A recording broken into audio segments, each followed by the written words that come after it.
অখিলদা হ্যাঁ বলছি কত করে গো হাঁস? এই 420, 450, 350। কোনটা 450? এই যে এরকম বড় বড় মাল হবে 450। এটা 450? হ্যাঁ সেগুলো 450 বলবে। আচ্ছা, এটা কি হাঁস না হাসা? এটা হচ্ছে হাঁসা, এটা বলে মদ্দা হাঁস। মর্দা হাঁস। মর্দা হাঁস। আর এখানে এগুলো আছে মেয়ে হাঁস। এটা মেয়ে হাঁস। এগুলোর দাম কম। কোনটা টেস্ট কোনটা? টেস্ট দুটোই আছে, এটা একটু তেল বেশি হয় আর ওটা একটু তেল মাংসটা বেশি হয় মর্দা হাঁস। আচ্ছা, মর্দায় মাংসটা বেশি হয়। মাংসটা বেশি হয়। আচ্ছা, এইখানে একটা দেখছি, এটা কি রাজহাঁস? হ্যাঁ ওটা নিচেরটা আছে রাজহাঁস। এটার দাম কত? ওটা হচ্ছে 500 টাকা কিলো। 500 টাকা কিলো? তার ভিতরে আমরা কেটে কুটে সব করে দেয়, কমপ্লিট করে দেয়। আচ্ছা, কাটাকুটি পুরো ফ্রি? একদম ফ্রি। বাহ।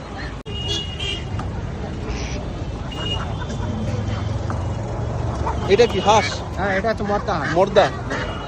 মর্দা এটা তেল কম হয় তাই তো? এটা তেল কম হয়। মর্দাগুলো চেহারা দেখতে ভালো।